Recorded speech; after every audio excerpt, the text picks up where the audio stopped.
மாண்புமிகு முதல்வர் அவர்களின் ஆசீர்வாதத்துடன் இன்று புதிதாக திறக்கப்பட்ட இந்த சட்டமன்ற அலுவலகத்தில்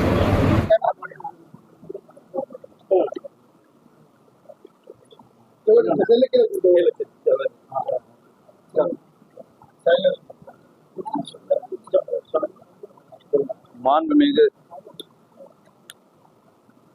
முதல்வர் அவர்களின் ஆசீர்வாதத்துடன் இன்று புதிதாக திறக்கப்பட்ட இந்த சட்டமன்ற அலுவலகத்தில் இந்த நேரத்தில் நான் உங்களிடம் இந்த இடத்தில் பேசிக் கொண்டிருக்கின்றன. அதற்கு முக்கிய காரணம் தமிழகத்தின் முதல்வர் அவர்களை நான் நன்றியை தெரிவித்துக் கொள்கிறேன். ஏனென்றால் ஒரு சாதாரண இளைஞர், சாதாரண தொண்டரை இன்று தலைமைச் செயலகத்தில் அழைத்து சென்று மக்களுக்கு பல்வேறு பணிகள் செய்வதற்கு எனக்கு வாய்ப்பை வழங்கிய எங்கள் தலைவர் மாண்புமிகு முதல்வர் அவர்களுக்கு இந்த நேரத்தில் கும்பகோணம் தொகுதி மக்கள் சார்பாகவும் என்னுடைய சார்பாகவும் நன்றியை தெரிவித்துக் கொள்கிறேன். முக்கியமா தமிழகத்தில் எப்படி ஒரு மாபெரும் 60 ஆண்டுகள் அப்புறம் ஒரு புரட்சி நடந்ததோ அதுபோன்று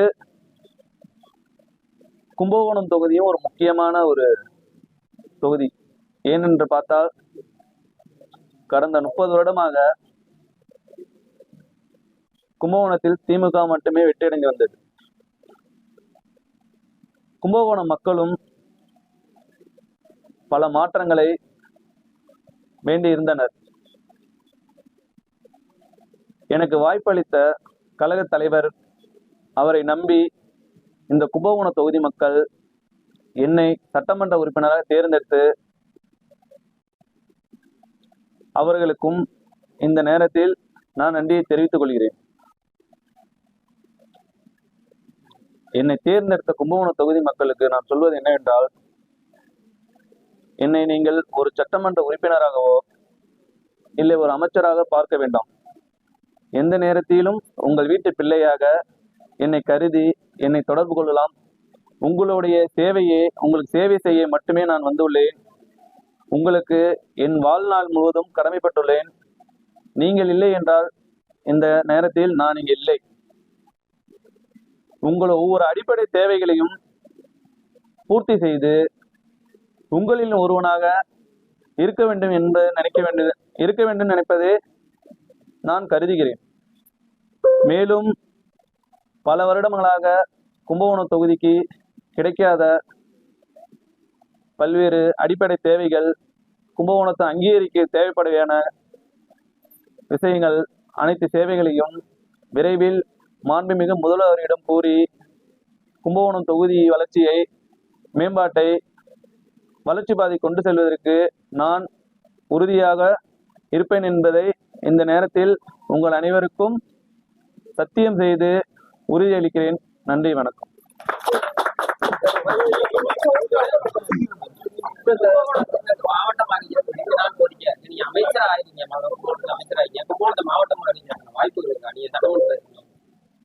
கண்டிப்பாக வாய்ப்புகள் இருக்கு. அதுக்கான ஆலோசனைகள் செய்து வருகிறோம். அதுக்கான சாத்தியக்கூறுகள் ஆராய்ந்து வருகிறோம். பல்வேறு தரப்பினர், பல்வேறு அமைப்பினர் பல வருடமாக கும்பகோணம் மாவட்டமாக வேண்டும் என்று பல்வேறு போராட்டங்கள், ஆர்ப்பாட்டங்கள், கவன ஈர்ப்பு போராட்டங்கள் நிறைய செய்து வருகின்றனர்.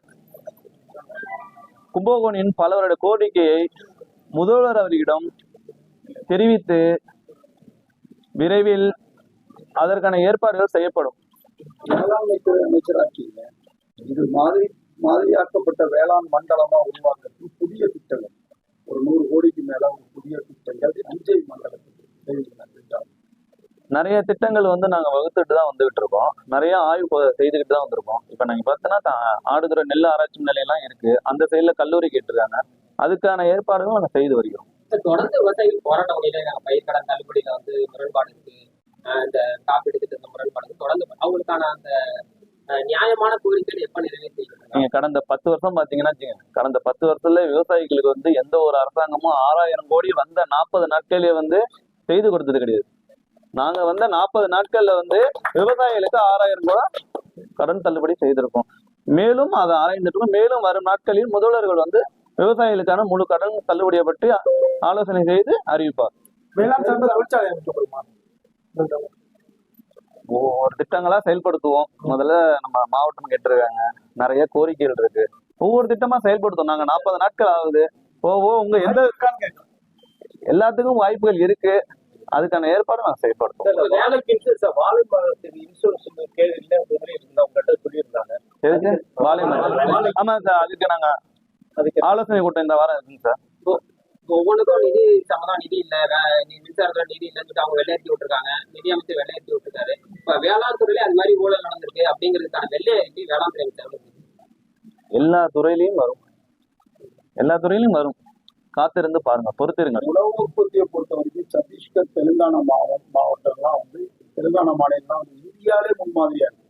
அதிகபட்சம் இந்தியாவுக்கே உணவு உற்பத்தி கொடுக்குறாங்க. அது மாதிரி இந்த டெல்டா மண்டலம் மாறுவதற்கு வாய்ப்பு இருக்கு. ஒரு குறிப்பிட்ட காலக்கட்டத்தில் அதான் சார், இப்ப நாங்க வந்து 40 நாட்கள் ஆகிறது. எல்லா சாத்தியக்கூறும் செயல்படுத்துறதுக்கான என்னென்ன வழிமுறைகள் இருக்கு, ஒவ்வொரு ஸ்டேட்ல எப்படி வந்து விவசாயம் செய்யறாங்க, அவங்களோட மண்ணை எப்படி, நம்மளோட மண்ணை எப்படி, எல்லாமே ஆராய்ந்துட்டு இருக்கோம். எங்களை பொறுத்த வரைக்கும் விவசாயத்தை வந்து முன்னோடியா தமிழகத்துல கொண்டு வரணும் தான் எங்களோட எண்ணம். எங்களோட மாண்புமிகு முதல்வர்களும் விவசாயிகளை வந்து முக்கியத்துவம் கொடுத்து விவசாயிகளை வந்து வளர்ச்சி பாதை கொண்டு போகணும்னு தான் எங்க மாண்புமிகு முதல்வரோட கருத்து. ஸோ விவசாயத்தோட முக்கியத்துவம் எல்லாருக்குமே நம்ம நாட்டுல தமிழ்நாட்டுல நல்லா தெரியும். எல்லாருக்கும் தண்ணி கிடைக்கிறது என்ன சார் நடவடிக்கை? கர்நாடகா என்ன கேட்டிருக்கீங்க? என்ன நடவடிக்கை? காவிரி நீர் கண்டிப்பா வரும் சார். எல்னினோங்கிறது ஒரு ஆபத்து வருது. வானிலை ஆராய்ச்சி மையமும் சொல்லியிருக்காங்க, எல்லா அமைப்புகளும் சொல்லியிருக்காங்க. பெரிய அதிக வறட்சி, அதிக மழைப்பொழிவு வந்து கடந்த 2 ஆண்டுகள் வரப்போகுது. அதுக்கான முன்னெச்சரிக்கை நடவடிக்கையா வேளாண் துறை சார்பில் என்ன நடவடிக்கை? அதான் சார், இப்ப எல்னினோ வந்து பாத்தீங்கன்னா இப்ப நம்ம காவிரி தண்ணியில சைடு வரல, பெரிய லெவல்ல டெல்டா மாவட்டங்கள்லாம் எப்படினாலும் பாதிப்பு இருக்காது.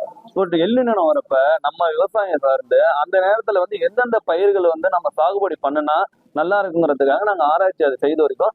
அதுக்கு நாங்க வந்து விவசாயிகளுக்கு என்ன நீங்க பயிர்கள் வந்து போட்டா நல்லா இருக்கும், எது வளர்ச்சிக்கு போவோம் அப்படிங்கிற பாதிப்பு இல்லாம விவசாயிகளுக்கு எந்த மாரி இருக்கோ அந்த திட்டங்கள் நாங்க செயல்படுத்தும், அறிவிப்போம் விரைவில். ரொம்ப நன்றி. Thank you sir.